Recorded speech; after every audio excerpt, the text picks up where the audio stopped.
Gracias, Humberto. Muy buenos días a todos. Bueno, vamos a referirnos al IVA en la construcción. Por la amplitud del tema, vamos a hacer foco en uno de los aspectos, que es concretamente el de la venta de obras sobre inmueble propio.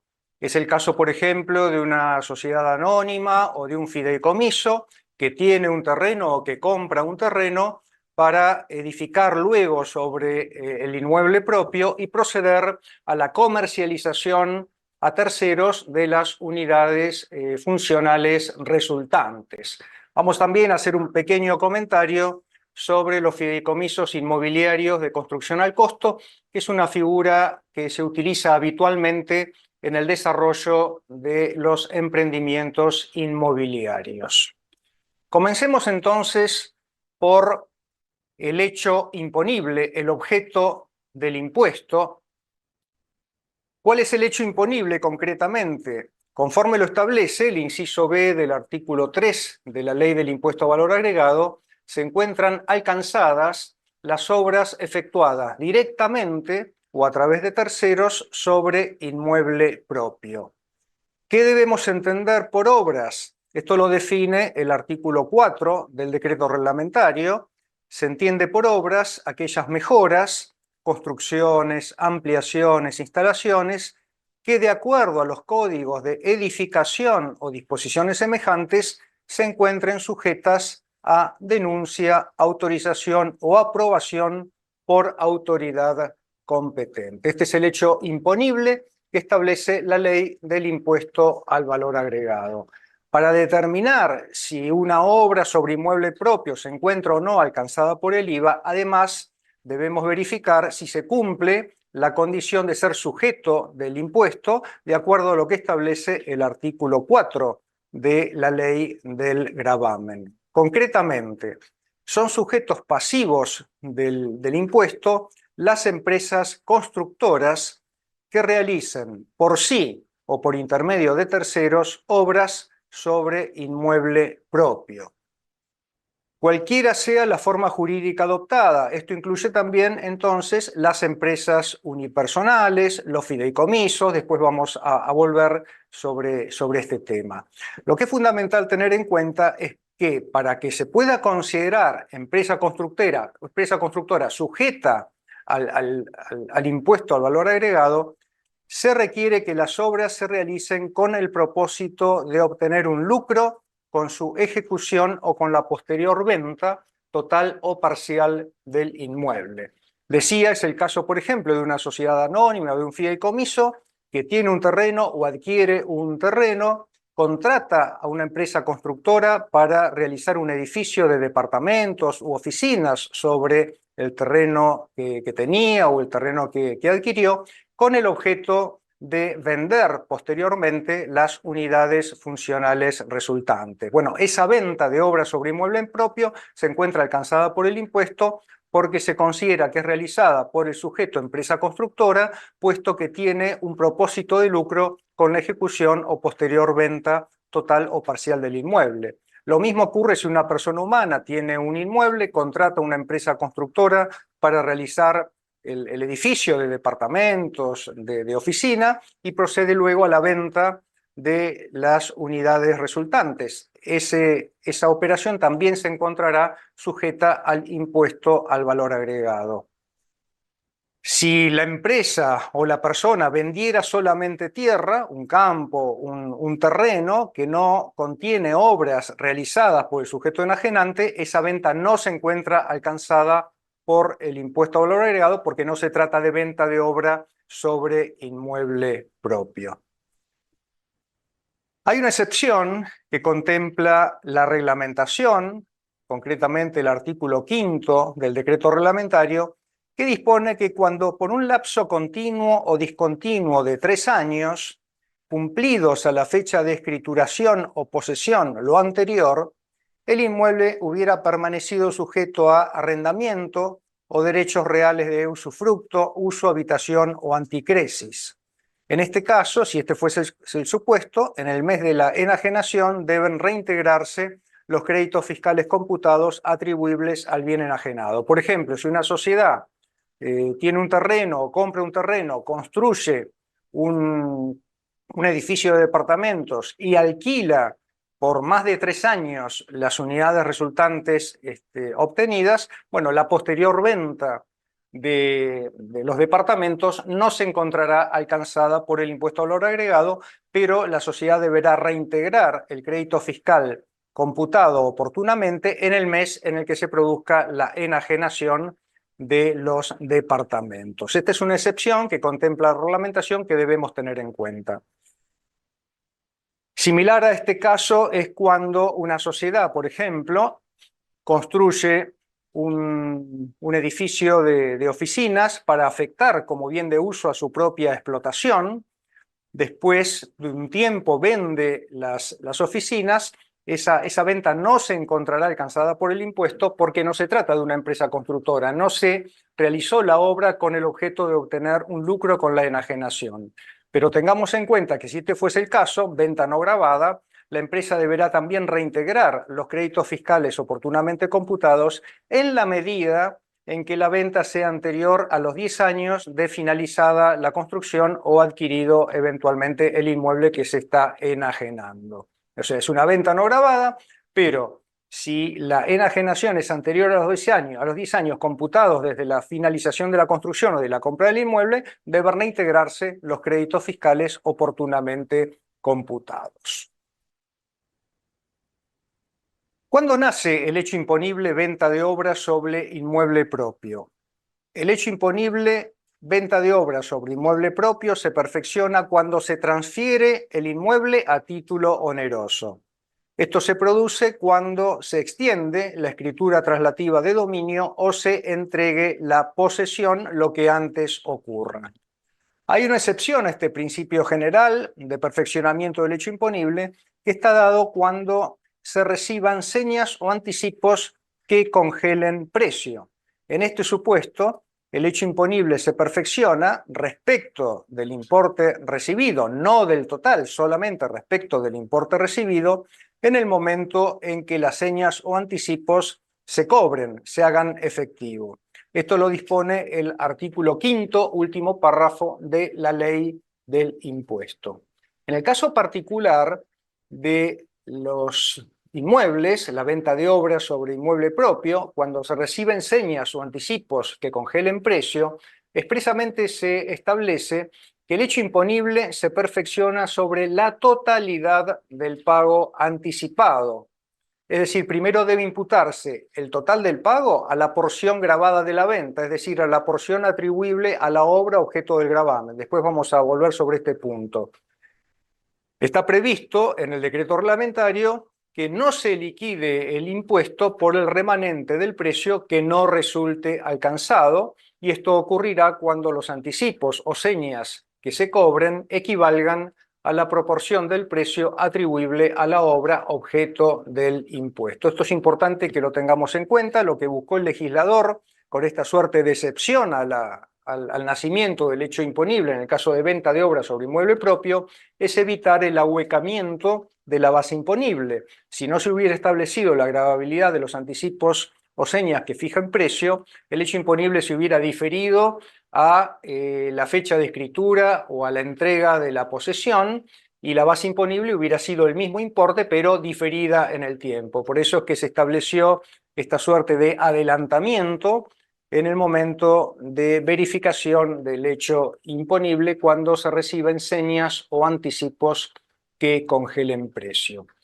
Hay una vieja resolución que está vigente, la resolución 707, que es del año 99, que establece que cuando este fuera el supuesto, el contribuyente, para no liquidar el impuesto por el remanente del precio que no resulta alcanzado, debe presentar en la FIP una nota indicando los datos del comprador, los datos del inmueble, los datos de la operación, precio de venta, anticipos o señas que se paguen a cuenta del precio y que congelen precio.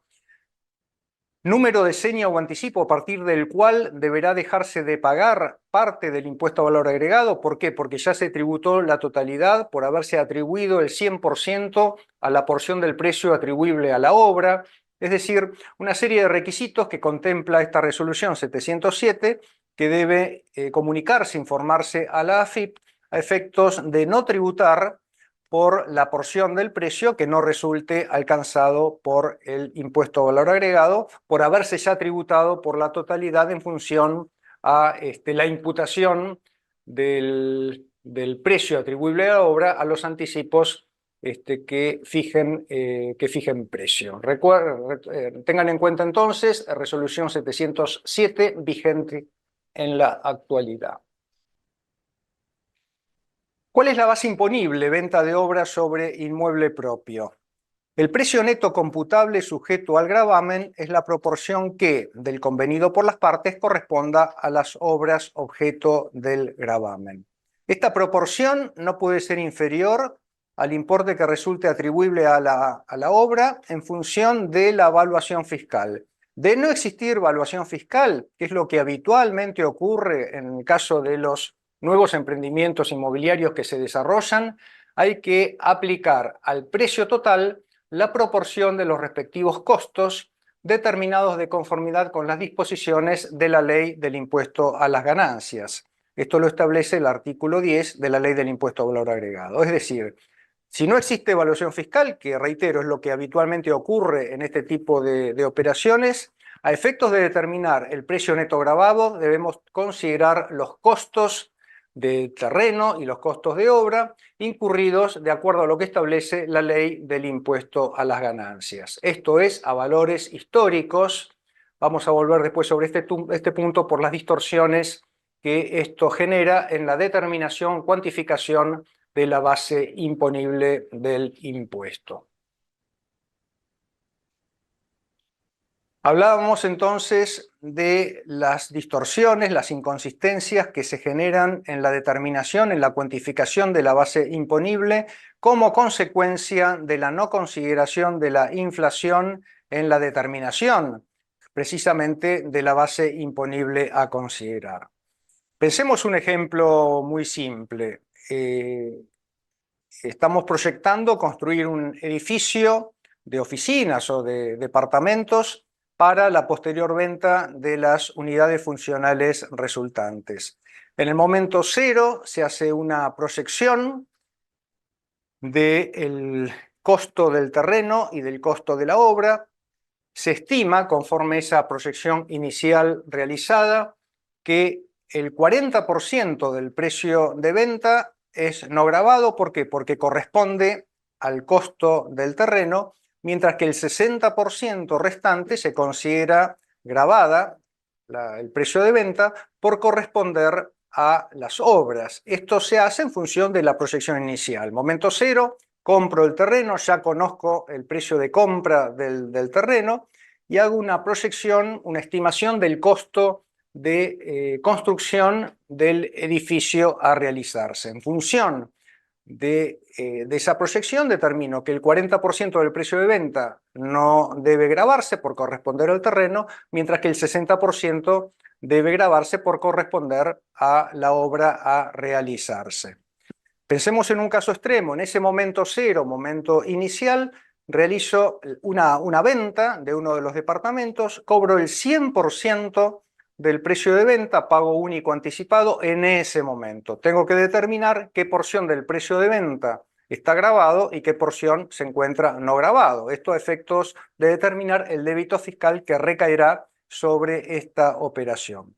Necesariamente tengo que realizar la estimación en función de la proyección que realizo en el momento de la venta. Por lo tanto, sostendré que el 40% no debe gravarse, el 60% deberá encontrarse alcanzado por el impuesto al valor agregado.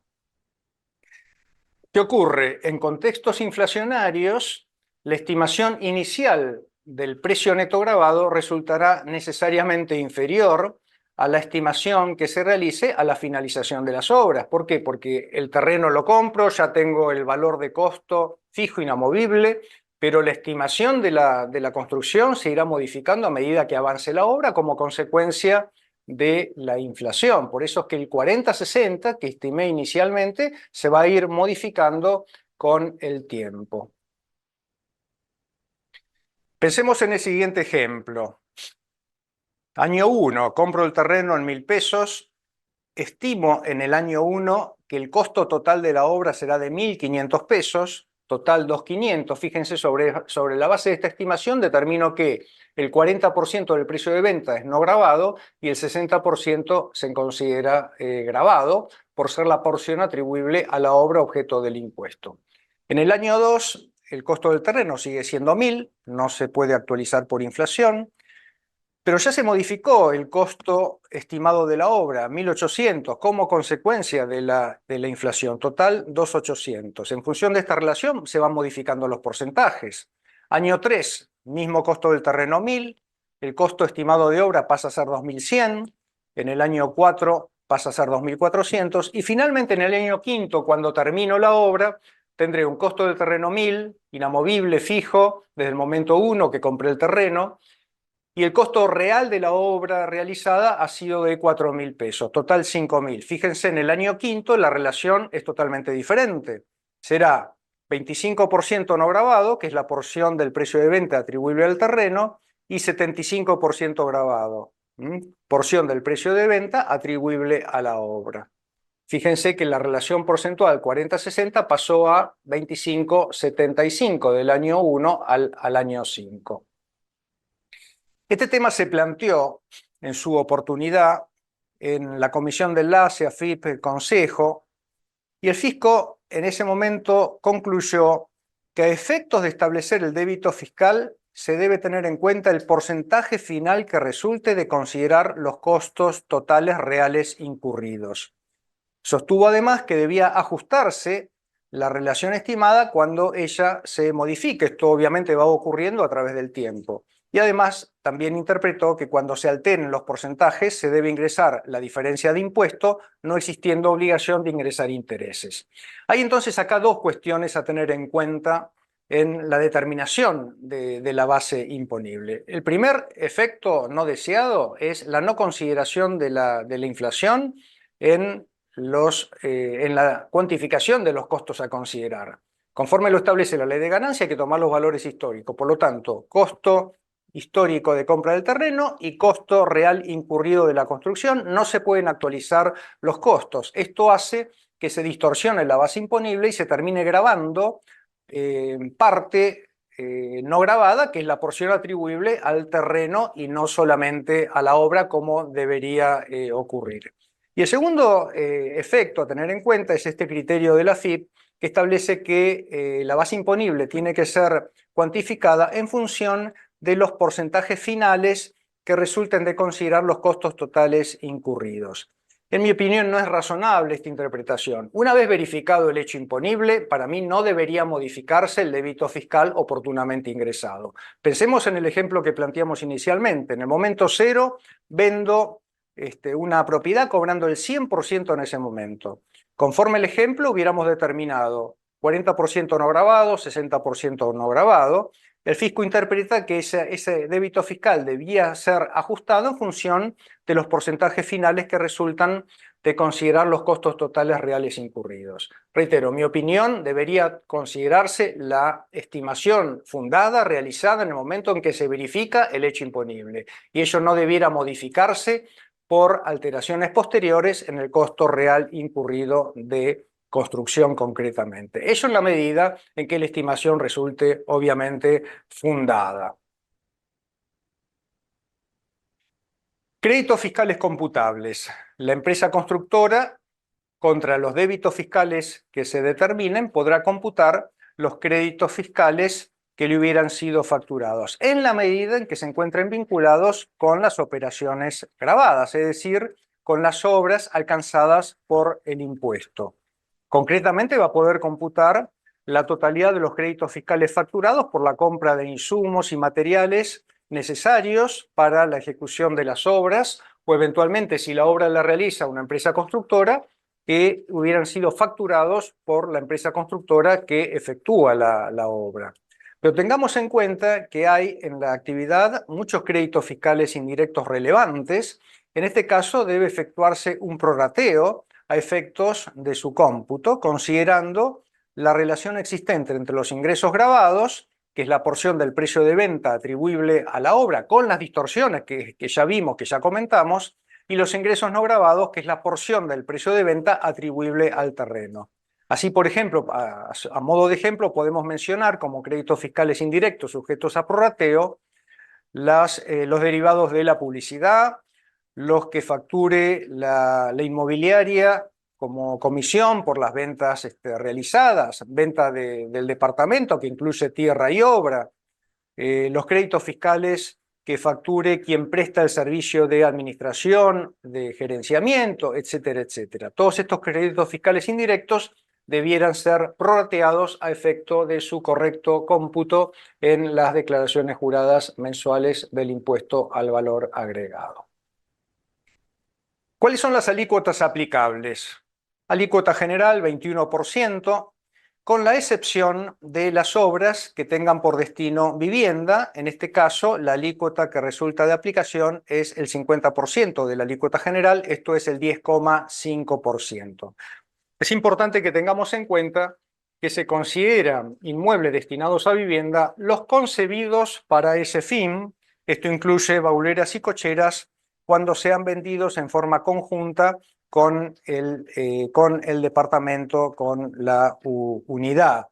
Es importante entonces que tengamos en cuenta que el destino vivienda está dado por las características de la construcción, no así por el destino efectivo o por el tipo de sujeto que adquiere la unidad. Lo relevante es las características de la construcción, si está concebido o no para vivienda, a efectos de determinar cuál es la alícuota aplicable. La tasa diferencial del 10,5 no resulta de aplicación respecto de las restantes construcciones que puedan integrar un edificio destinado a vivienda. Pone como ejemplo el decreto 1230 del año 96, locales que integren un edificio, oficinas o cocheras que no reúnan las condiciones que antes habíamos comentado. Y otro tema importante a tener en cuenta en el caso de los barrios cerrados destinados a vivienda es que las obras de infraestructura complementarias, por ejemplo, la construcción de las redes cloacales, eléctricas, provisión de agua corriente, pavimentación de calles, etcétera, etcétera, se encuentran sujetos a la alícuota general del 21%, aun cuando se trate de un barrio de viviendas. Todas las obras complementarias del emprendimiento se encuentran alcanzados por la alícuota del 10,5%, conforme lo establece el decreto 1230 del año 96, criterio que no comparto, pero tengámoslo presente, está expresamente establecido en este decreto 1230 que rige desde el año 1996. Y ya para terminar, un pequeño comentario respecto de algunos criterios, opiniones del fisco relativos a los fideicomisos inmobiliarios de construcción al costo. Esto en función de distintos dictámenes que hemos ido conociendo con el tiempo y también a través de un foro de participación tributaria de la Comisión, concretamente de Fideicomisos Inmobiliarios, que se hizo en el marco de este foro en el año 2011, en donde se trataron distintos aspectos tributarios vinculados con los fideicomisos inmobiliarios en general, ¿no?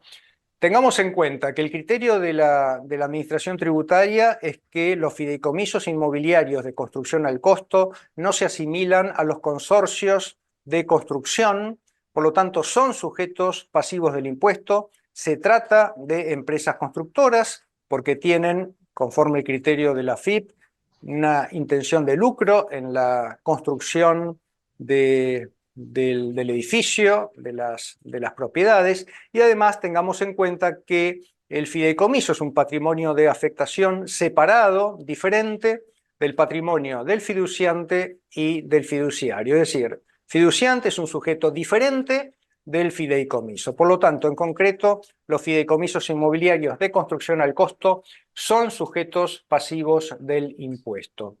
El acto de adjudicación de las unidades funcionales a los fiduciantes beneficiarios es oneroso, en criterio, reitero, de la dirección, puesto que existe una contraprestación que está dada por los aportes fiduciarios que realizan los fiduciantes beneficiarios en este tipo de fideicomisos. ¿Cómo se determina la base imponible en la adjudicación de las unidades funcionales a los fiduciantes beneficiarios? La base imponible se conforma por los aportes realizados por los fiduciantes beneficiarios en la proporción atribuible a la obra objeto del gravamen. Esto con criterio general, entonces hay que tener en cuenta cuáles son los aportes en efectivo que realizan los fiduciantes beneficiarios, que en realidad son equivalentes al costo del terreno más el costo de la construcción. Por eso se denominan fideicomisos inmobiliarios de construcción al costo. Ahora bien, el fisco podría eventualmente ajustar la base imponible si comprobara que el costo de construcción conforme al mercado es superior al valor de adjudicación de las unidades, que es equivalente a los aportes efectuados por los fiduciantes beneficiarios.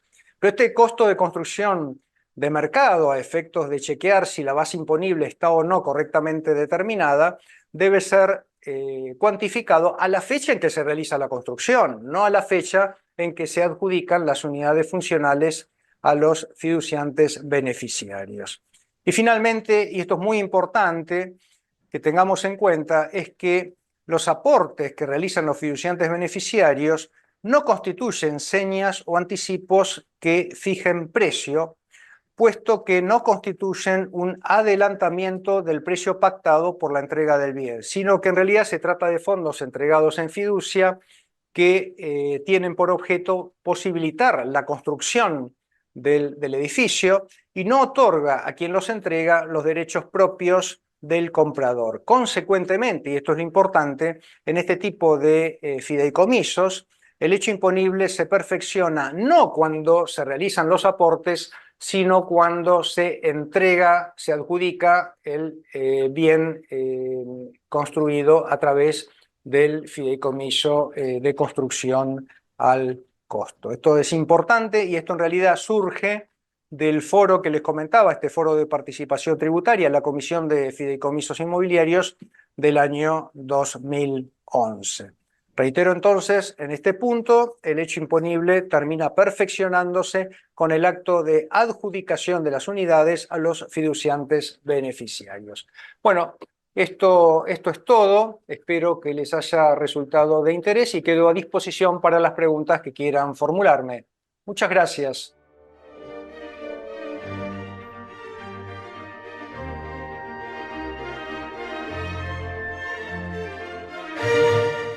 Sí, dos consultas, pero antes una corrección del material, ¿no? En el ejemplo que dimos, vinculado con la determinación de la base imponible, habíamos hecho una estimación del costo de tierra y del costo de las obras año por año.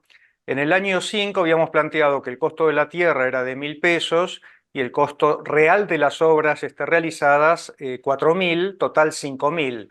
Esto hace que el porcentaje del precio de venta atribuible a la tierra y por lo tanto no gravado debería ser el 20% y no el 25% como consignamos en el material, y la porción del precio de venta gravada atribuible a la obra, estos 4.000 respecto de los 5.000 totales representan el 80% y no el 75%. Esto lo vamos a corregir para que quede bien en el material que estamos presentando.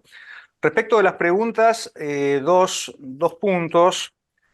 Uno es el siguiente: se vende un edificio de departamentos que tiene pileta, Zoom y un gimnasio. ¿Cuál es la alícuota aplicable para la venta de las obras sobre inmueble propio? La alícuota es el 10,5 para todo. ¿Por qué? Porque todo es vivienda, aún las partes comunes, las partes indivisas que pertenecen al total de los copropietarios, que es la pileta, el Zoom y el gimnasio. O sea, alícuota aplicable en todos los casos 10,5%. ¿Cuál es el tratamiento aplicable en el impuesto a las ganancias a los anticipos que fijan precio en el caso de la empresa desarrolladora que vende obras sobre inmueble propio y recibe anticipos o señas que fijan precio? Estos anticipos o señas constituyen un pasivo, así quedará expuesto en el balance comercial de la compañía. Este pasivo es pasivo computable en el ajuste por inflación, en el caso de que deba efectuarse el ajuste impositivo por inflación. Tengamos presente que las señas o anticipos que fijan precio deben actualizarse por aplicación del índice de precios al consumidor desde la fecha en que se perciban las señas o anticipos hasta la fecha de cierre del ejercicio comercial. Esta actualización se deduce en el ejercicio de su devengamiento.